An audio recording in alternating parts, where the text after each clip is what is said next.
খবর রায় Martin প্রশ্নবিচিত্রা 2024 class 5-এ Bangla প্রশ্নপত্র নিয়ে আগের দিন আলোচনা করছিলাম আমরা 1 নম্বর স্কুল। আজকে আলোচনা করবো আমরা 2 নম্বর স্কুল।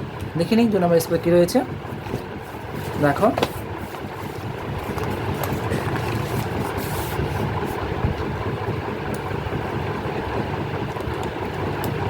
প্রথমে রয়েছে সঠিক উত্তর বেছে নিয়ে লেখো। লিমেরিক কবিতাটি তর্জমা করেছেন কে? সত্যজিৎ রায়।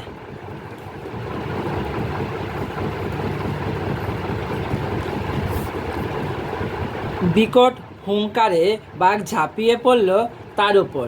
বাঘটি ঝাঁপিয়ে পড়েছিল কার উপর? ধনাইয়ের উপর।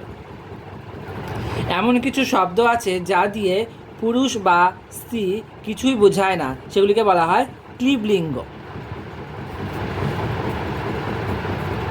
4 নম্বর দেওয়া কী রয়েছে? কোনো প্রাণী বা বস্তুর সংখ্যা বা পরিমাণ সম্বন্ধে আমরা যে ধারণা দেই তাকে ব্যাকরণের ভাষায় বলে বচন। এবার 2 কোশ্চেনগুলো দেখে নিই কী রয়েছে 2 কোশ্চেনে। 1 নম্বর, বোকা কুমির সে কথা জানতো না। কোন কথা সে জানতো না? বোকা কুমির কোন কথা জানতো না? আলু যে মাটির নিচে হয় গাছের উপরে থাকে, আলু যে মাটির নিচে হয় গাছের উপরে থাকে না, উপরে গাছ দিয়ে কিছু কোনো কাজ হয় না, সে কথা সে জানতো না। বুঝতে পারলে? আবার বলে দিচ্ছি আমি, তোমরা শুনে নাও। আলু যে মাটির নিচে হয় গাছের উপরের অংশ কোনো কাজে লাগে না, সে কথা সে জানতো না। 2 নম্বরে কী রয়েছে? মায়াতুরু কবিতাটি কোন কোথা থেকে নেওয়া, মানে কোন কাব্যগ্রন্থ থেকে নেওয়া? এটি ভানুমতির মাঠ। আমি লিখে দিচ্ছি এখানে, ভানুমতির মাঠ। তারপর দেখো কী রয়েছে। আকাশ ঘিরে কিসের জন্য মেঘ জুটেছিল? চাঁদের লোভে। কি? চাঁদের লোভে। চাঁদের লোভে। বলছে তরাই কি? তরাই হলো হিমালয়ের পাদদেশে রয়েছে সবুজ বন, যার পোশাকি নাম তরাই। কি বললাম? আবার শুনে নাও। হিমালয়ের পাদদেশে রয়েছে সবুজ বন, যার পোশাকি নাম তরাই। পরে দেখো 5 নম্বরে কী রয়েছে? একটি সমষ্টিবাচক শব্দযোগে বহুবচনের উদাহরণ দাও। সমষ্টিবাচক বহুবচনের উদাহরণ কি? যেমন ছেলেরা লিখতে পারি, ছেলেরা। তারপর বলেছে লিঙ্গ পরিবর্তন করো যে কোনো একটি। বলেছে কবি। কবি কী হয়ে যাবে? কবিকে যদি আমি লিঙ্গ পরিবর্তন করি, এটা পুংলিঙ্গ রয়েছে, স্ত্রীলিঙ্গ করলে মহিলা কবি। কবি, মহিলা কবি। এটা গেল। একটা হচ্ছে গুণবান, তাই এটা কী হয়ে যাবে? গুণবতী। গুণবতী হয়ে গেল। তারপর 7 নম্বর রয়েছে একবচন কাকে বলে? আমরা জানি যার দ্বারা একটিমাত্র সংখ্যা বোঝায়, তার যে বচনের দ্বারা একটিমাত্র সংখ্যা বোঝায় তাকেই বলা হয় একবচন। যেমন বইটা, কলমটা, বইটি। এবার দেখে নেব 3-এর প্রশ্ন উত্তরগুলো। 3-এ কী রয়েছে? শোনো গো আমার ছোট্ট মেয়ে, বক্তাকে ছোট্ট মেয়েটিকে সে কী বলেছিল?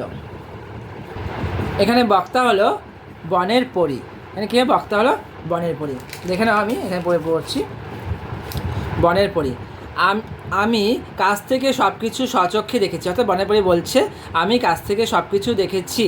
নিজের অবস্থা আর নিজের চেহারা নিয়ে যে সন্তুষ্ট না থাকে তার তোমার মতোই দুর্দশা হয়। বুঝতে পারলে? আমি কাছ থেকে সব কিছুই স্বচক্ষে দেখেছি। নিজের অবস্থা আর নিজের চেহারা নিয়ে যে সন্তুষ্ট না থাকে তা তোমার মতোই দুর্দশা হয়। পরের প্রশ্ন কী রয়েছে দেখো। ওরা পিছনে ছুটে একটা ঝোপের আড়ালে পালালো। কাদের কথা বলা হচ্ছে? তাদের পালানোর কারণ কি? ওরা বলতে বুঝতেই পারছো কার? ধনাই, আরজান ও কফিলের কথা বলা হয়েছে। ওরাই পালিয়েছিল। বলছে কাদের পালানোর কথা বলা হয়েছে, কেন পালানো হয়েছে, কারণ কি? কারণটা হলো আরজানের ছোড়া মাটির তাল চাকের কোণে মৌচাকের কোণে লেগে ঝপ করে পড়ল হলো হদো বনের ঝোপে। মধু পড়ল না, কিন্তু সঙ্গে সঙ্গে কয়েকটা মৌমাছি ওদের দিকে তাড়া করলো। সেই কারণেই তারা কি ছুটে পালাচ্ছিল। আমরা দেখে নিব চারে কী কোশ্চেন রয়েছে। চারে 1 নম্বরে কী রয়েছে, মেঘের খেলা কবি মনে কোন কোন স্মৃতি বয়ে আনে। মেঘের খেলা কবির মনে কোন কোন স্মৃতি বয়ে আনে, দেখে নাও।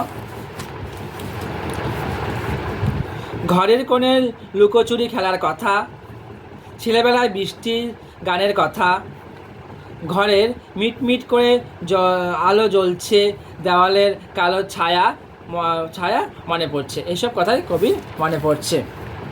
তারপরে হচ্ছে মায়াতুর কবিতাটিকে মায়াতুর বলা হয়েছে কেন। মায়াতুর কবিতায় গাছটিকে মায়াতুর বলা হয়েছে কেন, দেখে নাও। কবি একটি গাছকে দিনের বিভিন্ন সময় বিভিন্ন রূপে দেখেন। কবি একটি গাছকে দিনের বিভিন্ন সময় বিভিন্ন রূপে দেখেন। গাছটিকে কখনো রাগে ঘাড় ফোলা ভাল্লুক, কখনো হীরের মাছের তৈরি মোটুক, আবার কখনো রূপলি ঝালর বলে মনে হয়। তাই তিনি গাছটিকে বলছে মায়া তরু। পরে 5 নম্বরে রয়েছে গরমের ছুটি কেমন কাটছে তা জানিয়ে বন্ধুকে চিঠি লেখো। এই চিঠির প্রশ্নোত্তরগুলি আমি পরবর্তী একটা ক্লাসে আলাদা করে আলোচনা করব।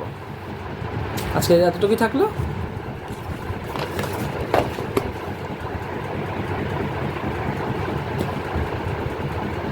কি পাগল।